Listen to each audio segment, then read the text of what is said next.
What's up? What? You talking smack about my blue mic, apparently? Yeah, it's his and hers. Yeah, Okay. Boris. I've been gone so long. I'm doing product placement for products that we're not even getting paid to show. You got a haircut and you shaved. You look less homeless now. Yeah, I'm like, Still slightly homeless looking, but not as much as before. I'm more of like a. I'm not gonna even go there. We already have to edit stuff. It's not even a minute in.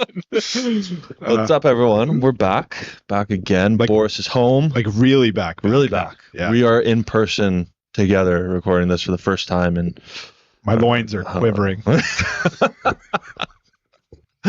So happy to be next to you again.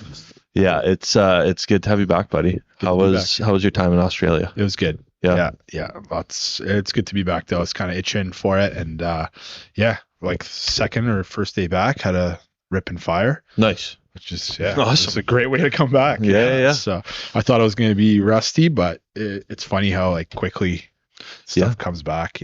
Well, as long as exactly right. If you do enough reps at anything, you're always going to have that muscle memory, right? Yeah. So that's awesome, man. It's awesome to have you back, buddy. It's been a while. Yeah, I've listened to. For those that don't know, we've kind of pivoted a little bit with this podcast. Like we have a Damo now because his voice is a little sexier and he's better at asking questions. Oh yeah, Yeah, it's kind of like that curious idiot who is way better with questions. So Adamo's kind of taken over the guests thing because three of us was a little bit tough, right? Yeah, for sure. It's a lot easier to just have one person and a guest. Yeah.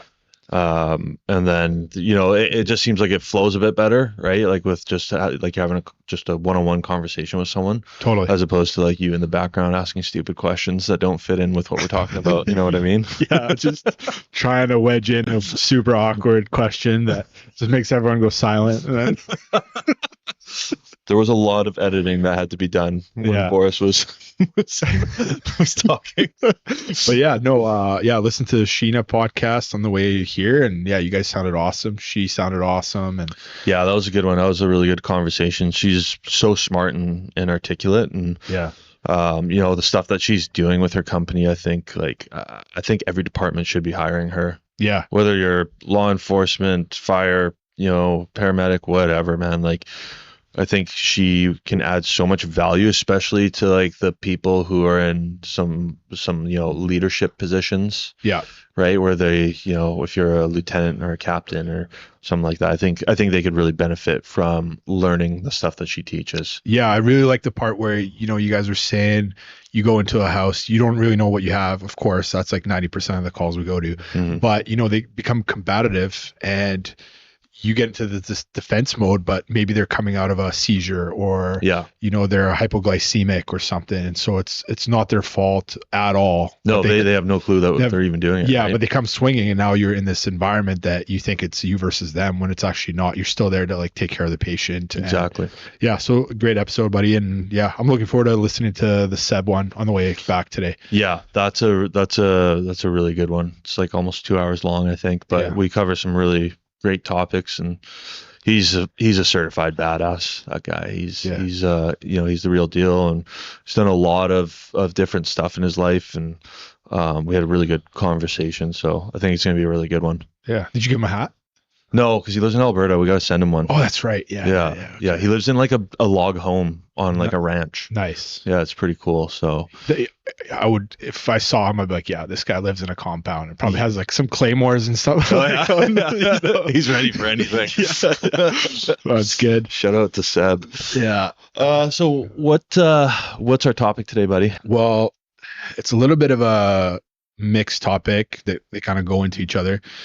We had a conversation, you and I, of an episode about fatherhood some months back. Yeah. You and I both had kids 1 week apart. So we let that episode ride, and my wife came back to me. She's like, I don't like it. You guys are way better. You can do way better. So she gave me a bunch of notes here. We're going to keep it a little short. That's good though. I like the constructive criticism and I like the feedback, right? Because our wives listen to our podcasts, and they're fans of ours, and like definitely if they think that we can do better, that we have more to offer with what we're saying, that's stuff that we want to hear. And that goes for our listeners too. Like if you guys feel like we can do a better job, or you guys want to see something done differently, just let us know. Yeah. If you want less Adamo coughs, like he's got H1Z1 or whatever, we can try to cut those out too. But no, like you're absolutely right. Like it's the fire service as well, right? Like you want constructive criticism, you want to do 100%. Better. So anyway, she gave us a couple of points. We'll talk about that for a little bit. So it's basically like how to improve if you've messed up once already. Okay. And then we're going to segue into if you guys have gone through a bunch of firefighter processes and you failed, and now you're going through that same fire department's process, how to prepare for it, what to do, mistakes to avoid, maybe some tactical adjustments you can make, pros and cons, things like that. Perfect. Awesome. I'm excited, man. Let's dive into it. Beautiful. So here's the little text here. So she made fun of me up here. Let me just can't blame her for that. No. Okay. So she said one thing she really wanted us to talk about was teamwork. Raising children requires teamwork, just like firefighting. How do you feel about that?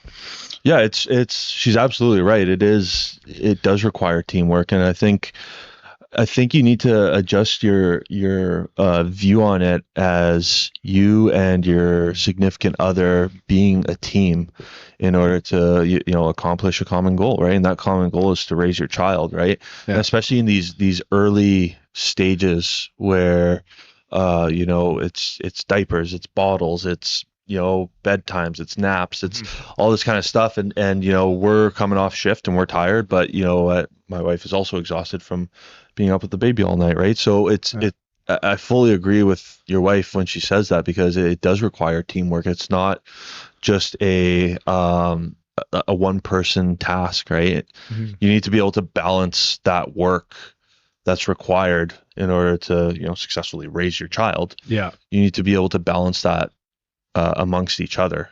Yeah. Right. So I wholeheartedly agree with her on that. I think it is teamwork. And I've said that to my wife before too. Like, we make a good team. We do really well at balancing what's required of us, so that way one person isn't getting more burnt out than the other. Yeah. Right? Yeah. That's huge, because it happens, right? Like you said, you come back off shift, you're tired, they're tired because they've been with the kid, and now you got to switch off, but can you handle it? Can you do it? You have to do it because you're part of that team. And for sure. Yeah. It's like I'm going to be going away on a hunting trip for a couple days coming up. Right. Yeah. So knowing that I'm going to be away for a couple days, I've tried to really make sure that my wife is getting some rest and stuff like that before takeoff, because for 3 days or 4 days, whatever it is, it's just her and the baby. Yeah. Right. And then when I get back, I'll make sure to, jump in there and try and give her that extra time that she needs for breaks and stuff like that, right? So it's just, I think it's a matter of having that self-awareness as well, right? And just approaching it with that team mentality like we do in the fire service. Yeah, right? Absolutely agree. I did the same thing. I went on a 2-day hunting trip, and I just made a bunch of like freeze-ready food for her, and like you said, just do anything you can, right? Yeah, perfect. But yeah. Definitely that firefighter mentality, teamwork. What else? Respect. So just like fellow colleagues, and fellow colleagues to be respected. So does family, especially during hard days. So not snapping at each other, etc. That takes, Yeah, like I think that goes hand in hand with the teamwork thing, right? Like it's just creating that mentality of like you're in this together. And honestly, man, like things happen, people get frustrated, but that's where, much like when it comes to, going in for an interview with the fire service, that's where like you're going to have to rely on your communication skills, right? Yeah. And really build on that and try and focus on that, right? Because I mean, everyone's exhausted in this situation. And for those listening, if you're an applicant and you have kids, listen to the podcast episode that we had of fatherhood and firefighting. But like it's I don't want to say it's stressful having a kid, but it does require a lot of work, right? And you can see how like sometimes people get frustrated, right? So I think having that like I get what she's saying with respect. I think it comes down to an ability to communicate effectively. Yeah. And I think, when I think back to some conflicts at our work that I've had or that other colleagues have had, it comes back to that, what you're saying is that communication and fatigue. And when you have those two things go sideways, then you have that respect go sideways as well. Yeah. So just something to keep in mind.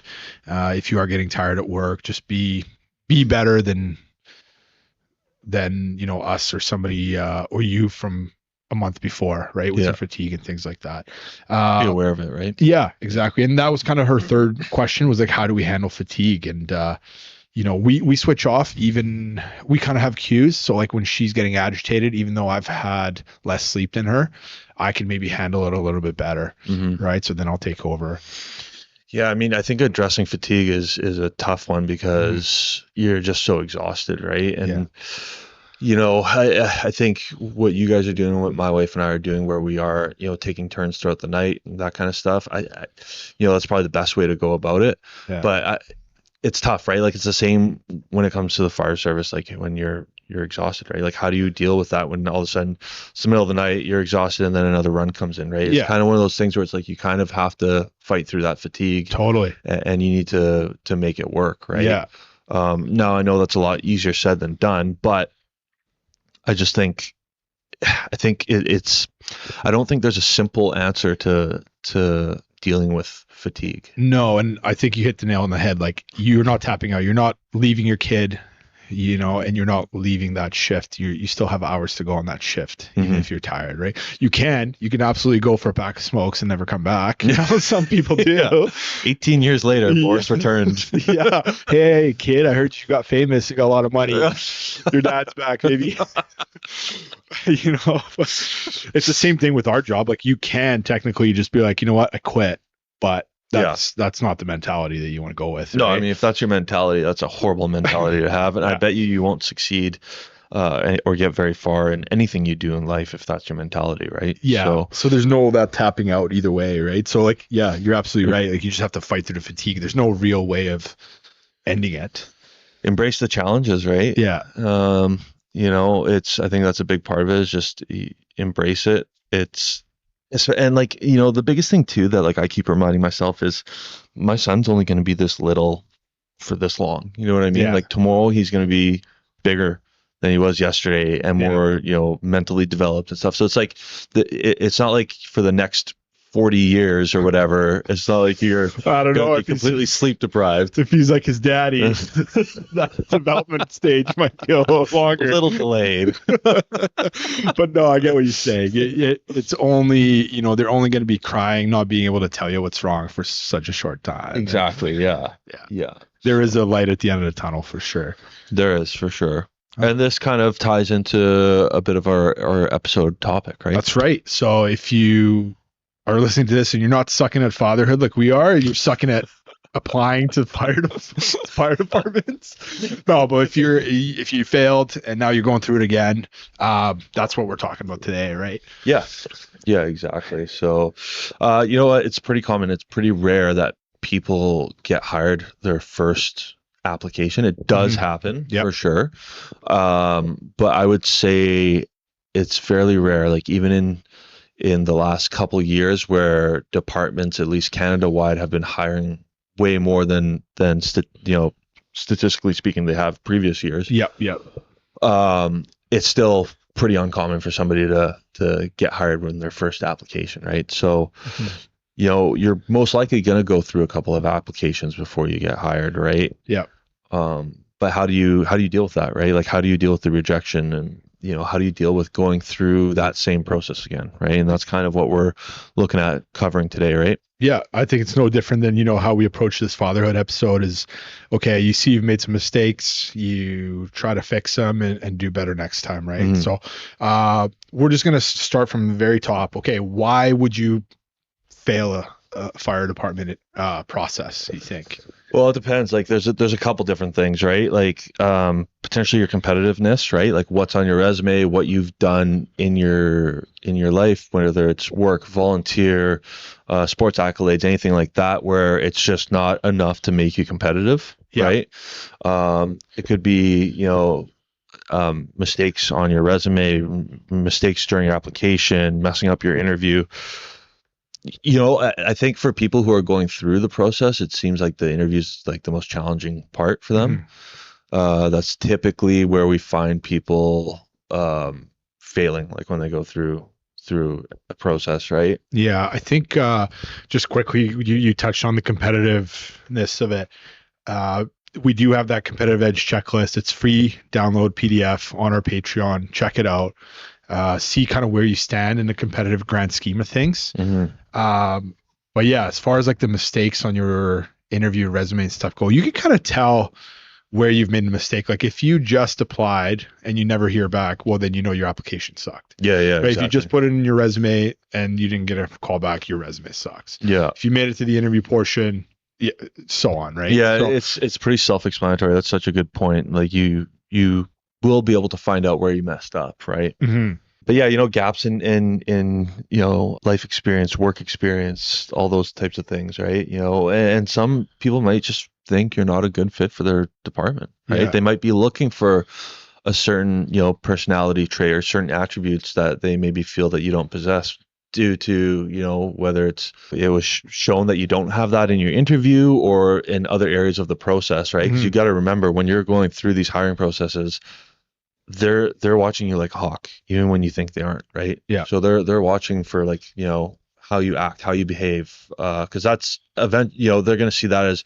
if you get hired, you're a representation of not only that department, but of that recruiting team's ability to recruit effective candidates that they want, right? Yeah, I think that's a very good point about like not being like fit for the department. Like sometimes they won't even tell you, right? Like if you are a 19-year-old applying and you think you've done everything right, but they still don't bring you on. Well, maybe they just think you do not have that life experience. They might not necessarily say it because sometimes recruiters are kind of, we mentioned this before, kind of tied up legally as to what they can tell you, what kind of feedback they can give you. But yeah, you might be a little bit too young for the department. Maybe they have a lot of gruesome things that happen, a lot of, maybe they have a highway with a lot of car crashes and things. And on your interview, potentially the most stressful thing that's happened to you is you had a bad score on your math test or something. Yeah. Right. So I think you're absolutely right there. You might just not be a right fit. And they're like, you know what, maybe come back in 5 years.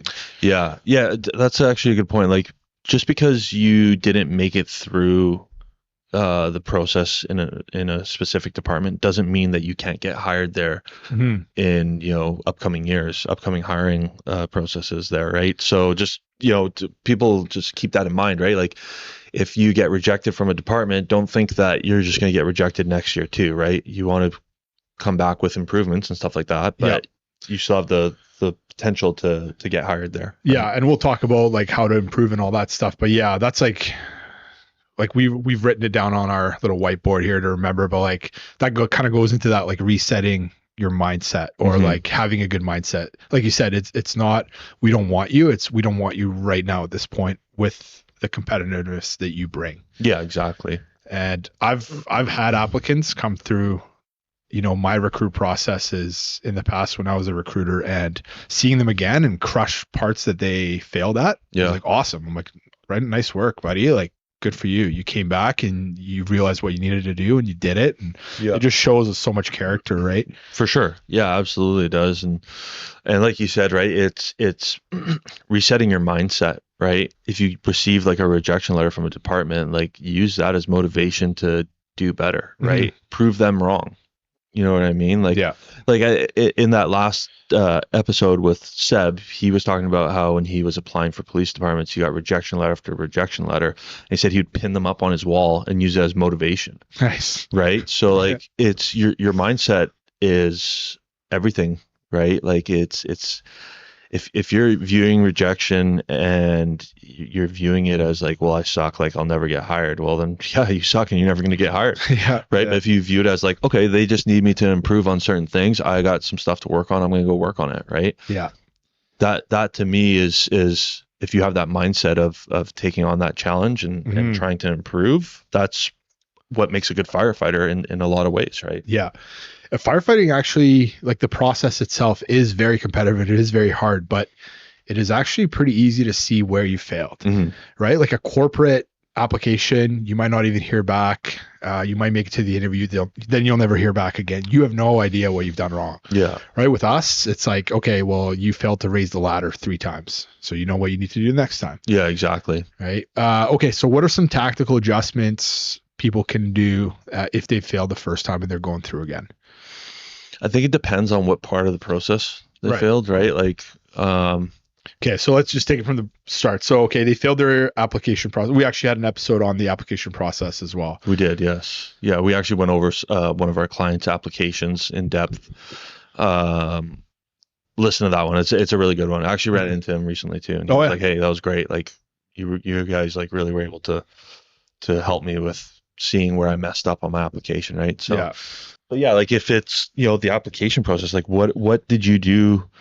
That's why it's so important, man. Like with these applications is like, you have to double, triple check everything. Yeah. Give it to somebody else to check. Give it to somebody else to check. Exactly. Have somebody else read it over. Yeah. Triple check it. Like, that's like a tactical adjustment right there. Like, let's say the first time around, you just filled it out and sent it in. You didn't get anybody else to review it. You didn't review it yourself. You know, that's an easy thing that you can do to ensure that this time it's going to be better, right? Yeah. Now most applications are online, so like you can take whatever you wrote, copy paste it into like a Word document, spell check it at least. Yeah. Right. If you're not showing it to anybody else, the least you can do is spell check it. So there's always ways to tactically improve on something. Yeah. Like that, right? And then what if you send in your resume and then you don't get a call back? Yeah. I mean, then that's going to say, I think with the resume, it can be a couple different things, right? I feel like the further you're in the process, the more avenues it opens up for where your failures are. Yeah. Which is normal. So like on your resume, they could look at your resume and just think it's a shit resume. Yeah. Right. They could potentially, again, be looking at like, okay, how competitive is this individual? They're looking at your volunteer experience. They're looking at your courses, your job history, that kind of stuff, right? So if there's things on your resume and you submitted your resume, you got rejected. Okay, well, let's take a look at your resume and see where you can add to it and where you can improve on it. If you have like no volunteer stuff, okay, well, there's a good start right there, right? If you have just a basic minimum required courses, okay, well, go get some more courses, learn some new stuff, right? Yeah. So that way, when you submit your resume the next time, they're going to see that improvement, right? Totally. And that's how you break it down. Like if you get rejected at the resume stage and you know that it's dialed in, no spelling mistakes, it looks clean, well, then it's not the actual resume itself, it's the content. And then, like you said, you can focus on those certain areas. Exactly. Right. Yeah. Fitness, I mean, if you failed the skills test, I think that's the easiest one. Like the easiest one to pinpoint where you went wrong, but the hardest one to improve almost. Yeah, because you can't become fit overnight. Yeah, and right? I mean we've talked about that so many times, but I think too, like, and like you said, like if you're able to pinpoint like where it was that you failed on the skills assessment or the fitness test, it's pretty easy to figure that out, right? Like if you failed, like let's say a beep test, well, going and lifting weights isn't going to help your cardio, right? Unless you do it in like a circuit kind of manner, right? But okay, like I'm strong, like I'm able to do the 35-foot ladder raise and all that kind of stuff, but my cardio is lacking. Okay, like that's what you need to focus on then, right? Yeah. And if you're listening to this and you're like, well, okay, yeah, I failed the beep test, but how the hell am I going to like practice that?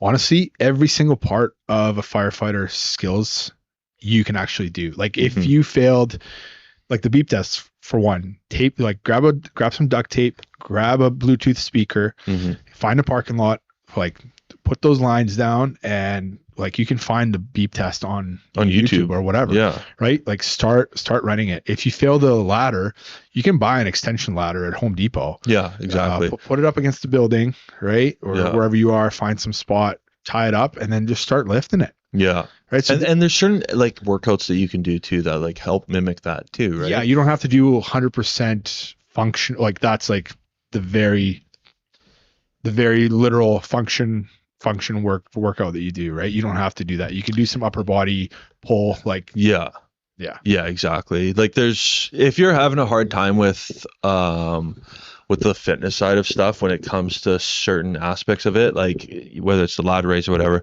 just send us a message on Instagram, and I just full disclosure, I'm not a personal trainer at all. Neither is Boris, obviously. But I have done quite a few different exercises that are tailored towards functional fitness within the fire service. So I can always send you in the right direction at least. So yeah, and if you die from whatever Adamo sends you, we're not legally liable. Yeah. But we did talk about it right before this podcast. Adamo's going to be, we're going to be putting up some certified workouts from personal trainers on our Patreon, I think. But again, that takes time. So yeah, and these are personal trainers who are either firefighters or have involvement within the fire service in some capacity when it comes to the fitness stuff. So it will be very specific towards this career. Yeah, and we'll get those out hopefully soon. But if you just have simple questions or whatever, just give us a shout, like Adamo said, and he'll point you to the right direction on that. Yeah. What about if they failed their interview? Yeah, like you said, interview is the toughest one, man. Yeah. Because sometimes it's the audience. Maybe you have an HR rep, union rep, chief in another interview. Maybe you have all firefighters, so your answers are differently tailored. Mm-hmm. There's so many variables. Maybe you were tired that day. Your answers were slow. Maybe you didn't give enough of an answer. Maybe it was too long, and then you missed some other questions because you ran out of time. Mm-hmm. There's tons of the interview stuff there's so many variables that's if you failed your interview, reach out to us. Yeah, for sure. That's definitely something we can really help you out with. Because like you said, Boris, there's so many variables to it that it would be hard for us to just pinpoint one, catch-all solution, right? Yeah, and that's like, you need to have somebody else listen to you talk or give answers to. It's kind of like your resume. Like, please just give it to somebody. If it's not us, like, give it to your wife or your boyfriend, girlfriend, whatever, right? Like, somebody you need a second opinion when it comes to interviews. 100%. And sometimes even just to hear that, hey, you're actually really good. It wasn't you. It was probably somebody on that panel that maybe misunderstood you or didn't like you or heard something about you before. Yeah. You need to be able to hear that as well. For sure. Yeah. It'll give you reassurance, right? Yeah. But on that note, like, okay, so you're going through the process again. There are going to be some pros and cons of going through it the second time or third time, right? Absolutely. And that involves interviews as well. So yeah, for sure. Yeah.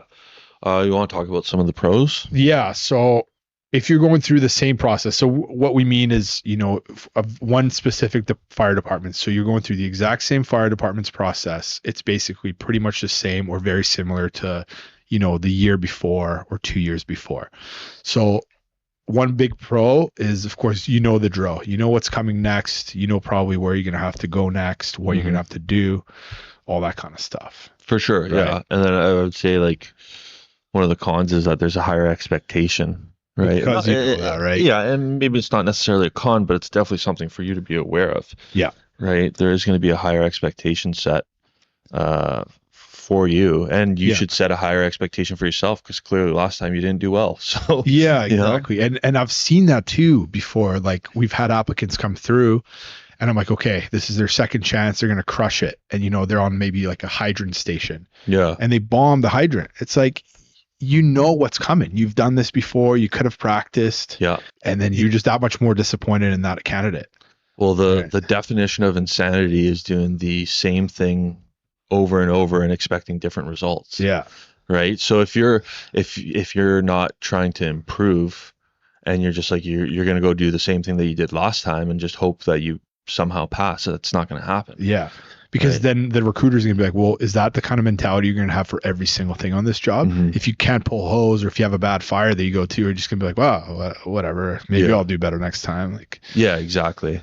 Yeah. When it comes to interviews, one of the pros, though, is you might know some of the questions, right? Yeah. Or you might know some of the people on the panel who will be interviewing you because they were maybe in your previous interview, right? So you might already have like a bit of somewhat of a rapport, a bit of a dialogue with them, right?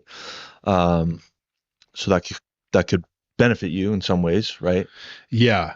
And cons, obviously, again, it's that variable. Like maybe the questions, just because you know them, and we've said this before, like any monkey can have, the 10, 25 or whatever, how many questions a department may have, right? You may get the questions early, great, but are you answering them correctly?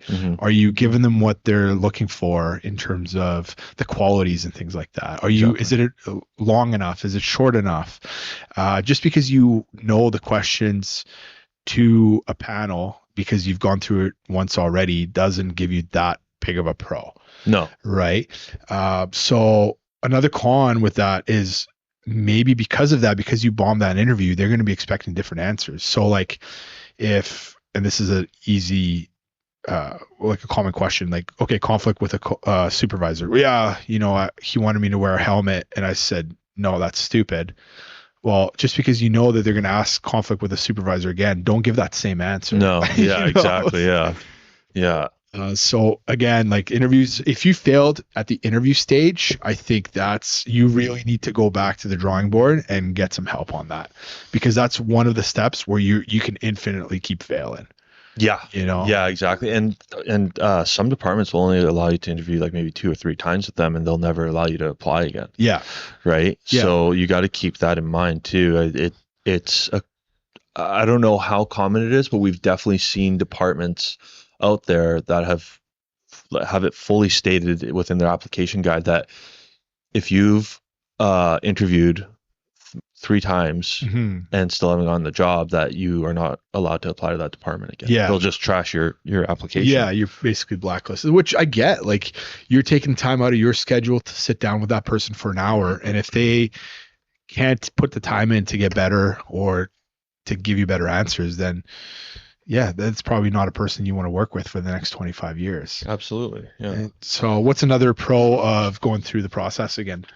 It gives you a chance to show your progress, right? If you've made some significant progress, if you've really taken to heart the fact that you want to show up and show how much you've improved and how seriously you're taking it, well, you're going to get that opportunity, right? Yeah. So, the chance to show the progress that you've made and the time and the effort that you've put in to improve, they're going to notice that. Yeah. Right. But that being said, right, there's some cons. Yeah. I mean, if no progress is made, then like, what are you doing here? Yeah. And we've seen that with people that are very eager to get on. We get it. You want to be a firefighter. You want to work for a certain department, and maybe you failed their process, 6 months ago. Now you're applying again. Well, what have you actually had a chance to progress in those 6 months? Yeah. Did you take any extra courses? We talk about fitness. It takes sometimes longer than 6 months to get better at something, right? And if the recruiters don't see that, like, they don't really understand why you're applying so soon again.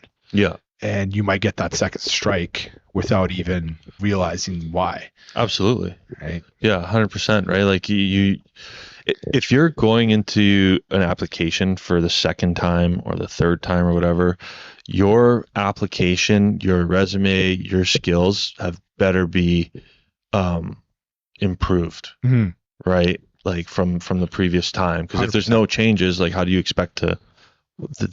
They didn't hire you for a reason. If nothing's changed on your end, well, it goes back to that insanity thing. Like, why are you doing the same thing expecting different results? Exactly. Like, they're going to be like, this is crazy. No. Yeah, exactly. And I've seen it happen so many times. People are so eager and they apply again like 3-6 months later, and they don't even have an updated thing on their resume. It's like, so in those like 3 or 6 months since your last process, you could even do a 15-minute course online on something. Yeah. And it just leaves a sour taste in the recruiter's mouth, right? For sure. Why are you wasting my time? Yeah. So don't do that. Make sure you prove, like you said, throughout. Absolutely. So, anything else you want to add? I think that's just mentality you got to go through in the fire service. If you suck at something, it's not a big deal. Just figure out where you suck and fix it. Exactly. Right? So wish you guys the best of luck on that. And no shame in going through a process a second time. Honestly, as a recruiter, I've never ever been like, oh, I can't believe this guy's going through again. It's like, yes, show me that you're better. I want to hire you. Exactly. And like I said, I think it's pretty rare for people to get hired in their first time around. but yeah, it's if you're going through a second time or whatever, like we said, just show some progression compared to the previous time of you going through that process, right? So Yeah. Best of luck to everyone out there. Feel free to reach out to us, DM us, email us. You know where to find us if you've been listening now for a bit. Check out our Patreon too. We have we're actually going to be doing we're kind of renovating our Patreon. Yeah, it's same thing, right? Going through it again, seeing what we can make better. Yeah. That's kind of the key. We want to give you guys the best value, and all that money, Patreon money, basically goes towards like better equipment and paying Francesco. He's probably just like on Amazon right now, not even like know what we're doing. But seriously, he does a lot for us, so we want to be able to pay him, and that's kind of what you're doing if you're supporting our Patreon. Yeah, you're helping us upgrade equipment so we can bring a better experience to you, and you're also helping us with keeping Francesco around so he doesn't tell us to pound sand and get hired somewhere else. So check it out, guys. There's going to be some really good changes made to it here in the upcoming weeks. So once again, best of luck and ciao. Cheers.